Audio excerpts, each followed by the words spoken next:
నమస్కారం అండి. నా పేరు Kalan Sanjay Kumar, high court advocate, Telangana and Andhra Pradesh. ఈరోజు చెప్పే అంశము విడాకులు. ఎక్కడ చూసినా నాకు వచ్చే కేసులు నంబర్ ఆఫ్ కేసెస్ ఇదే వస్తుంది. ఇష్యూస్ ఫ్యామిలీ మ్యాటర్స్, ఫ్యామిలీ కేసులు ఎక్కువ వస్తున్నాయి. పెళ్ళైన వివాహం అయినా కనీసం నెల లోపలే విడాకులకు వచ్చేస్తున్నారు జనం. భేదాభిప్రాయాలు, ఇద్దరి మధ్య భార్యాభర్తల మధ్య భేదాభిప్రాయాలు. కొంతమంది అయితే ఇక్కడ కోర్టులలో, లోయర్ కోర్టులో డిలే అవుతుందని చెప్పి కొంతమంది సుప్రీం కోర్టుకు అప్రోచ్ అవుతున్నారు. కొంతమంది ఇక్కడైతే చాలా ఆలస్యం చేస్తున్నారు, కేసు తీర్పు త్వరగా రావట్లేదు, డిలే అవుతుందని చెప్పి కొంతమంది అక్కడైతే గబగబ వస్తుందని చెప్పి. గుర్తుపెట్టుకోండి, ఎవరైనా ఆర్టికల్ 142 ఒక స్పెషల్ పవర్స్ ఉంది సుప్రీంకోర్టుకి. ఆ సందర్భంలోనే వాళ్ళు ఏమన్నా ఫ్యామిలీ మ్యాటర్స్ లో ఇన్వాల్వ్ అవుతారు తప్ప ఆర్టికల్ 32 అండ్ ఆర్టికల్ 226 అది రిట్ పిటిషన్స్. అవి రిట్ పిటిషన్స్, ఈ ఫ్యామిలీ మ్యాటర్స్ సుప్రీంకోర్టులో సంబంధం లేదు. వాళ్ళు స్వీకరించారు అవి. Plus Hindu marriage act according to section 13B of Hindu marriage act 1955 ప్రకారముగా విడాకులు ఎవరైనా తీసుకోవాలంటే మ్యూచువల్ డైవర్స్, పరస్పర విడాకులు తీసుకోవాలన్నా ఒక టైం వ్యవధి ఉంది. 6 నెలలు, మినిమం 6 నెలల నుంచి 18 నెలల లోపల విడాకులకి మీకు వచ్చే ఆస్కారాలు అయితే ఉన్నాయి. ఒక case supreme court landmark judgement ఉంది 2017, అమర్దీప్ సింగ్ వర్సెస్ హరివరన్ కౌర్. అది ఒక లేటెస్ట్ జడ్జిమెంట్. భార్యాభర్తలు విడిగా 8 సంవత్సరాలు విడిగా ఉన్నారు, కానీ విడాకులు అవ్వలే వాళ్ళకి. అప్పుడు వాళ్ళు సుప్రీంకోర్టుని ఆశ్రయిస్తే వాళ్ళకి 6 నెలల తర్వాత వాళ్ళకి విడాకులు వచ్చాయి. మ్యూచువల్ డైవర్స్ అయింది వాళ్ళకి, పరస్పర విడాకులు 2017. కొన్ని సందర్భాల్లో సుప్రీంకోర్టు కూడా లోయర్ కోర్టులో జనరల్ గా ఇవన్నీ కూడా ఫ్యామిలీ మ్యాటర్స్ అంతా లోయర్ కోర్టులోనే జరుగుతుంటాయి.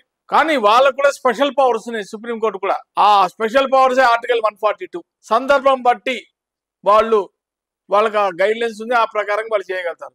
ఇవాళ రేపు ఎలా అయిపోయిందంటే, నిన్ననే నాకు ఒక కేసు వచ్చింది. పిల్లలకి భార్యని అన్నం పెట్టమంటే అన్నం పెట్టకపోతే అతనే పెట్టాడు, భర్తే పెట్టాడు అన్నం. పెట్టిన తర్వాత కూడా బట్టలేమంటే బట్టలేనందంట.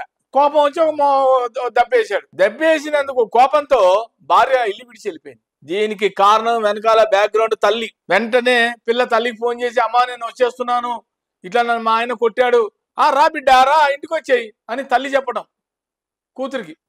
ఎవరైనా అలా చెప్తారా? ఉండమ్మా, అలా ఉండు, భర్త ఏదో కోపంలో అన్నాడు, నువ్వు అక్కడే ఉండు, కాపురాలు చేసుకోవాలి, అంతేగాని ప్రతి దానికి చిన్న చిన్న గొడవలకి ఇళ్ళకి రాకూడదని ఎవరైనా తల్లి నచ్చ చెప్పాలి కూతురికి. కొంప కొల్లే కదా. ఫ్యామిలీ మ్యాటర్స్ ఎందుకు ఇలా కూలిపోతున్నాయి అంటే, ముఖ్యంగా తల్లిదండ్రులు, కొంతమంది తల్లిదండ్రులు వాళ్ళు ఎందుకో పిల్లని కొట్టకూడదు, పిల్లని తిట్టకూడదు, ఏమి చేయకూడదు, వచ్చే ఇంటికి అనేస్తున్నారు. అందరూ కాదు, కొంతమంది. తప్పది. పిల్ల తప్పు చేసినా, రైట్ అయినా రాంగ్ అయినా కూడా పిల్లకి తల్లిదండ్రులు డైరెక్షన్స్ ఇవ్వాలి, నచ్చజెప్పాలి. ఒకవేళ కూతురు వచ్చేసినాకో ఇంటికి మళ్ళీ చేయి పట్టుకొని ఇంటికి తీసుకోవాలి, అల్లుడికి అప్పచెప్పాలి. అల్లుడు గారు మీరు చేస్తున్నారు, క్షమించండి, ఇలా కొట్టకండి, మీరు జాగ్రత్తగా కాపురం చేసుకోండి, మీ ఇద్దరి మధ్య చక్కగా ఉండండి అని చెప్పి నచ్చజెప్పాలి. ఆ పిల్ల తల్లిదండ్రులు నచ్చజెప్పాలి. పిల్ల తల్లిదండ్రులే ఎంకరేజ్ చేస్తుంటే పిల్లని ఎంతకాలం పెట్టుకుంటావు ఇంట్లో? ఆ పిల్లని ఇక కాపురానికి పంపవా? జీవితాంతం ఇంట్లోనే ఉంచుకుంటారా? పాపం వాడు నిన్న ఏడుస్తున్నాడు, రేపు వాళ్ళ పండగ. వాడు ఫోన్ చేసి, సార్ ఏంటి సార్ ఈ పరిస్థితి ఏంటి సార్, ఇలాగా సార్ నాకు కొన్ని సంవత్సరాల నుంచి నన్ను ఏడిపిస్తుంది సార్, మాట్లాడితే ఇల్లు విడిచి వెళ్ళిపోతుంది, ఇల్లు ఏమన్నా ఒక మాట అంటే సార్ కోపంతో ఇల్లు విడిచి వెళ్ళిపోతుంది, నన్ను ఏం చేయమంటారు సార్ అన్నారు. ఏం చేయమంటారు, ఇచ్చేయి, డైవర్స్ ఇచ్చేసేయి, ఫస్ట్ లీగల్ నోటీస్ పంపించు, వస్తుందేమో చూడు, తర్వాత RCRA రెస్ట్రిక్షన్ కన్సిడరేట్ చేయి, వస్తుందేమో చూడు, సంసారానికి రాను అంటది. ఏది రాకపోతే అప్పుడు విడాకులకి వెళ్ళిపో, అప్రోచ్ అయిపో. లేదు సార్ ఇంకా నేను రాను సార్ అని, నేను విడాకులకి వెళ్ళిపోతాను, ప్రొసీడ్ అయిపో. మనం ముందుగా అయితే మనం రైట్ డైరెక్షన్ ఇస్తాం. వద్దమ్మా, తొందరపడద్దు, నువ్వే వెళ్ళు, ఇంటికి వెళ్ళి తీసుకురా, పిల్లల్ని, తల్లిని, భార్యని తీసుకొచ్చాయి, ఏదో ఆ కోపంలో ఆమె వెళ్ళిపోయింది అని చెప్పి నేను చెప్పాను. వెంటనే తొందరపడకు, నువ్వు ఫస్ట్ అయితే ఇంటికి వెళ్ళు.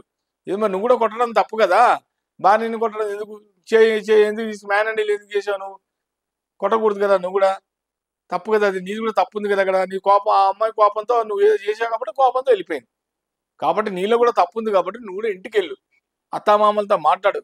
అమ్మా, అత్తమ్మ ఏదో నాకు కొంచెం కోపంలో కొట్టేశాను, నా భార్య కావాలి, నేను వాళ్ళ పిల్లల్ని తీసుకొని వెళ్ళిపోతాను, నేను నా సంసారం బాగా చేసుకుంటాను, ఇంక ముందు ఇలాంటి జరగనివ్వను అని హామీ ఇచ్చి చెప్తే కనకరించవచ్చు, కనకరించకపోవచ్చు.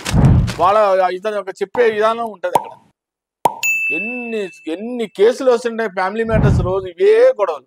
భార్యాభర్తలు ఇద్దరి మధ్య ఈగో క్లాషెస్, మ్యూచువల్ అండర్స్టాండింగ్ లేకపోవడం వల్ల ఈ రకంగా గొడవలు వస్తున్నాయి. సో డైవర్స్ అనేది తీసుకోవడం పెద్ద గొప్ప కాదు, నిలబెట్టడమే, కాపురం నిలబెట్టడం అదే గ్రేట్. ఇప్పుడు ఇవాళ రేపు ఇప్పుడు జనరేషన్లో అయితే పట్టుమని 6 నెలలు కూడా ఉండట్లే, ఇద్దరు ఉండట్లేదు 6 నెలలు కూడా. అందుకనే ఫ్యామిలీ మ్యాటర్స్ రోజు నంబర్ ఆఫ్ కేసెస్ వస్తున్నాయి. కొన్ని స్పెషల్ పవర్స్ అయితే ఆర్టికల్ 142 అయితే సుప్రీంకోర్టు పవర్స్ ఉన్నాయి. వాళ్ళు ఏదన్నా ఇలాంటి ఇష్యూ, ఏదైనా మేజర్ ఇష్యూస్ అయినప్పుడు అక్కడ డైరెక్ట్గా యూ కెన్ అప్రోచ్ సుప్రీంకోర్టులో కూడా ఒకసారి వాళ్ళు చూసి జనరల్గా లోయర్ కోర్టులోనే చూడమని చెప్తా, అక్కడికి వెళ్ళి చూసుకోండి, మీరు ఇక్కడ దాకా రావద్దండి. ఎందుకంటే సుప్రీంకోర్టులో అన్ని పెద్ద పెద్ద కేసెస్ ఉంటాయి. అక్కడ ఈ చిన్న చిన్న ఫ్యామిలీ మ్యాటర్స్లో ఎమర్జెన్సీలో ఏదైనా సందర్భంలో ఆర్టికల్ 140 వాళ్ళకు ఉన్నాయి, స్పెషల్ పవర్స్ ఉన్నాయి సుప్రీంకోర్టుకి.